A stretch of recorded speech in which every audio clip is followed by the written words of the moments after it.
Bueno, les voy a hablar del paciente cirrótico que va a cirugía, cómo evaluar el riesgo y optimizarlo. Esta escena es una escena de una película del 2015, se llama El Renacido y está basada en una novela, que a su vez está basada en un hecho real de un explorador que fue atacado por un oso.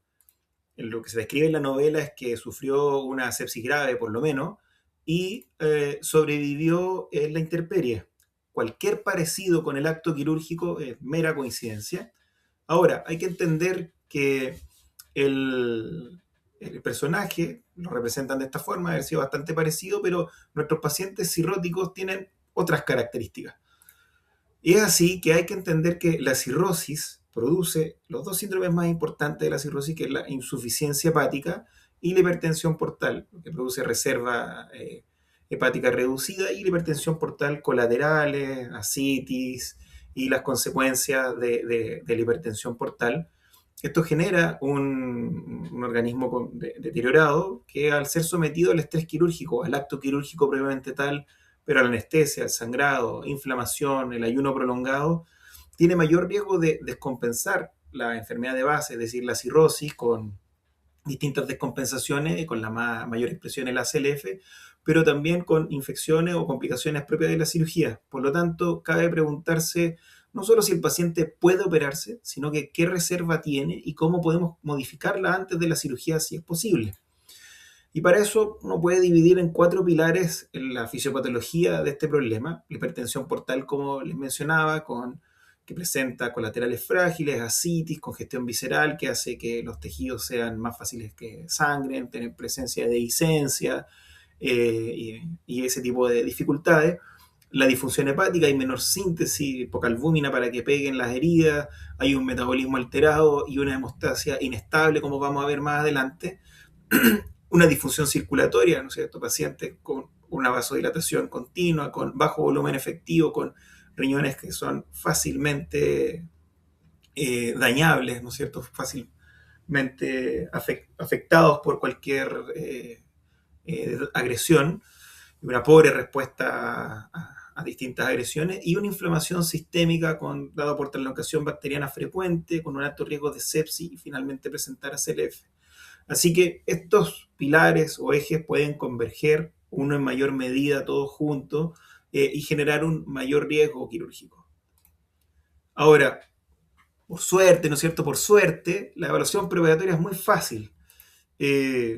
Nos metemos al Vocal Pen, nos metemos a este famoso score de riesgo quirúrgico, aquí está la página, llenamos los datos, nos da mortalidad a 30, 90, 180 días y el riesgo de descompensación, pero ojo, aquí hay un pequeño disclaimer que dice que no, esto no sustituye el juicio clínico, eh, y así que de vez en cuando nos aparecen estos dobles asteriscos, ¿no es cierto?, que vienen a incomodar el trabajo y obligan a la correcta aplicación del método clínico. ¿Y qué es lo que debemos hacer? Un enfoque integral. ¿Qué es esto? Básicamente es una correcta evaluación clínica, evaluar correctamente la función hepática, utilizar los scores pronósticos, evaluar la hipertensión portal y de esta forma estimar el riesgo individual, identificar factores modificables y definir la indicación, el mejor momento y el tipo de cirugía al que vamos a someter a nuestro paciente. ¿Qué significa la evaluación clínica? En lo que respecta a la cirrosis, es ver si el paciente tuvo alguna descompensación, la sacrílega trinidad de la descompensación del cirrótico, ascitis, encefalopatía, hemorragia varicial, cualquiera de ellas. ¿Hace cuánto fue? ¿Qué tan grave fue el problema? ¿Fue fácil compensarlo con medicamentos? Todo esto hay que meterlo a la evaluación. Por supuesto que esto traduce mayor severidad y mayor riesgo de dificultades en la cirugía. Después tenemos el estado nutricional, la sarcopenia y la fragilidad súper prevalentes en nuestros pacientes, por lo tanto, evaluarlos de forma correcta y detectarlos y pedir asesoramiento por expertos apenas detectemos algún indicio para que sea evaluado correctamente y ver cómo lo podemos modificar. La estratificación de riesgo, el Child, el MEL, que evalúan la función hepática previamente tal, y después tenemos el Vocal Pen, que incorpora otras variables. Con respecto al Child, todos lo conocemos, el Child A una cirugía bastante segura habitualmente, y el Child C, una cirugía que vale la pena pensárselo bien, porque tiene un alto riesgo de mortalidad, y en el Child B es todo este gris que merece mayor evaluación. No olvidar que esto es solo para evaluar la función hepática, ¿no es cierto? Pero no vemos las comorbilidades o el tipo de cirugía. El MEL, parecido, tenemos algunos puntos de corte bien reconocidos, aquí le ofrezco algunos, pero si queremos las papitas, lo habitual es que con menos de 12, menor o igual a 12, tengamos un riesgo bastante aceptable para este score.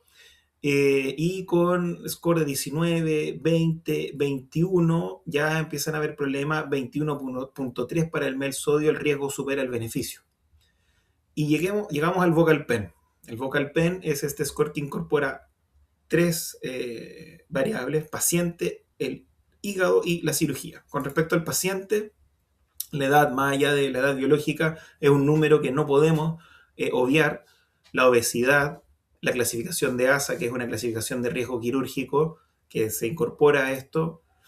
El hígado lo evaluamos con la albúmina, bilirrubina, plaquetas, y la etiología metabólica empeora el pronóstico.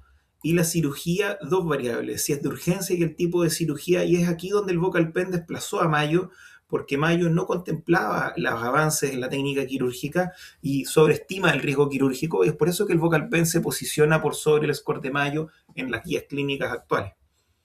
Y esto nos da una buena discriminación de mortalidad a 30 días y posibilidad de descompensación, y está recomendado ampliamente. Esta es la página que van a encontrar.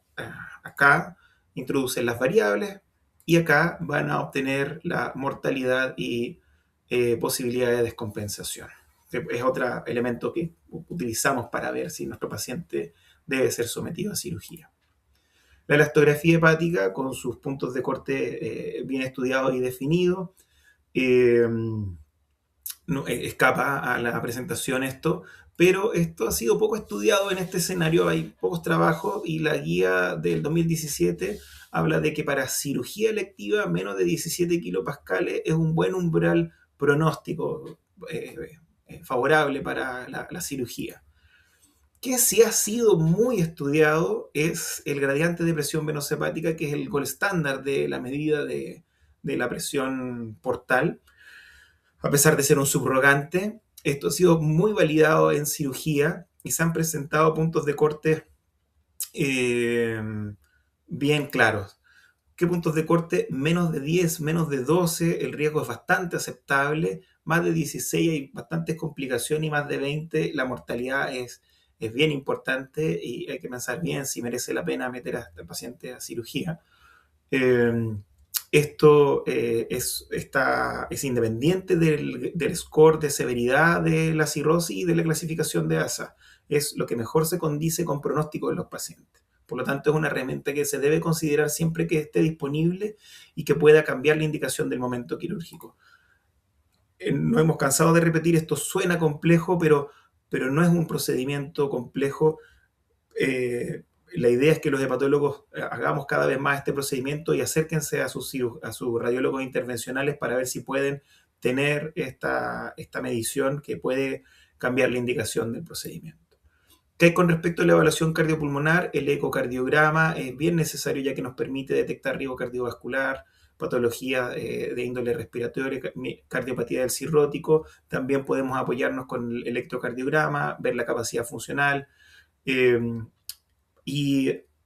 Según estos resultados, podemos apoyarnos de otras especialidades para ver si es necesaria una evaluación más exhaustiva. Pero también importa el tipo de cirugía. La complejidad y la invasividad, por supuesto que uno debe intentar preferir cirugías mínimamente invasivas, ya que son de mejor pronóstico por varias razones. Y el carácter temporal tiene que ver con la posibilidad de optimizar a nuestro paciente cirrótico. En la cirugía electiva tenemos esa posibilidad, lo urgente, hay poco tiempo, y en la de emergencia la verdad que no disponemos del tiempo y habrá que enfrentar las consecuencias cuando sea el caso. Esta diapositiva es solo para mostrar que el tipo de cirugía también importa, siendo la abdominal abierta la que mayor riesgo confiere. Y hablemos entonces de la optimización preoperatoria. Aterricemos este concepto. ¿De qué se trata esto? 4 pilares modificables: tratar correctamente la citis, restricción de sodio, diuréticos, paracentesis cuando sea necesaria, la profilaxis varicial. No les quiero dejar de mencionar que en profilaxis primaria la ligadura no es superior al beta bloqueo independiente de las características de las varices. Con respecto a la nutrición, si la detectamos, buscarla, ¿no es cierto? Si la detectamos, tratar de corregirlo, apoyarse de los expertos cuando sea el caso. Y en las infecciones, si bien no hay indicación de cultivos sistémicos, sí, sistemáticos quiero decir, sí buscarlos, buscar infección activamente, tener un bajo umbral de detección para buscar las infecciones, encontrarlas y tratarlas antes de la cirugía.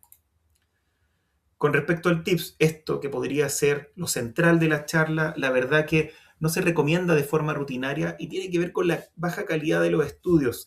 ¿Qué pasa? A veces en los estudios se ve que el TIPS les va súper bien, que mejora realmente a los pacientes, pero otra vez cuando se instala el TIPS, este retrasa la cirugía por complicaciones propias del TIPS y no podemos operar al paciente y nos metemos en problemas que no teníamos previamente. En mi opinión, esto refleja que todavía no tenemos buenos criterios de selección para ver qué pacientes se podrían beneficiar de un TIPS. ¿Dónde considerarlo? Si es que hay otra indicación de TIPS y el paciente va a ser sometido a cirugía, como por ejemplo la citis refractaria, poner un TIPS antes de la cirugía parece súper razonable. Y por supuesto hay que sopesar los riesgos de deterioro como encefalopatía y deterioro de la función hepática. Así que es algo a considerar, no se recomienda de forma rutinaria, pero hay que pensarlo. Si el paciente pudiera beneficiarse de él antes de la cirugía, yo creo que se puede utilizar. Palabras del manejo intraoperatorio: evitar estos extremos, la hipertensión y la sobrecarga para no tener problemas, un dolor de cabeza para el anestesista que debe ajustar según la severidad de cirrosis los anestésicos a utilizar. Y palabras con respecto a la hemostasia: me parece que ya el mito del cirrótico que sangra ha sido superado. Sabemos que hay un nuevo estado de equilibrio y a mí me gusta la analogía de una ciudad que tiene pocos policías y pocos ladrones. Es decir, que mientras no haya un policía corrupto, mientras no haya un robo, todo va a estar en orden, está en un equilibrio, ¿no es cierto? Un nuevo equilibrio, pero apenas esto ocurre, van a haber problemas. Esto mismo ocurre con los sangrados y los eventos trombóticos. El tromboelastograma, útil para racionalizar y utilizar correctamente la terapia transfusional. El tiempo de reacción es útil para ver la necesidad de crioprecipitado o complejo protrombínico y la amplitud máxima de la necesidad de plaqueta. Recomendado por las dos guías más importantes respecto al tema, y es algo que probablemente vamos a ver cada vez más en nuestra práctica. Con respecto a las complicaciones, estar atento a la presencia de insuficiencia hepática, a la aparición o el empeoramiento de la citis, a las infecciones y estar atento también a la aparición de ACLF utilizando la monitorización estrecha tanto de laboratorio como clínica. ¿Cuándo pensar en diferir la cirugía? En cirrosis muy avanzada, especialmente en Child C de puntaje bien alto, en la presencia de ACLF, cuando hay hipertensión portal severa y procedimientos de alto riesgo quirúrgico. Esto no es una contraindicación absoluta, pero sí obliga a pensarse bien el riesgo-beneficio y diferir si es posible para lograr optimizar al paciente antes de la cirugía. Así que, como conclusión, esto siempre es una decisión multidisciplinaria. No cargar con esta decisión solos, no es decisión solo del hepatólogo, apoyarnos en el cirujano, conversar con ellos, con anestesia, apoyarse de otras especialidades. Cada vez vamos a tener más presente a los nutriólogos, a los geriatras, vamos a tener más presente, tenemos que pensar en pedir ayuda a cardiología o a broncopulmonar cuando sea necesario, estratificar bien el riesgo, utilizar todos los scores posibles, ver qué pacientes se benefician de medición de gradiente de presión hepática, optimizar a los pacientes cuando tengamos tiempo, manejar correctamente la citis, varices, una nutrición adecuada, la sarcopenia, las infecciones y elegir el mejor momento para la cirugía. Planificar bien las cirugías electivas y diferir en cirrosis avanzada, buscar técnicas menos invasivas y diferir, por supuesto, en ACLF. Muchas gracias.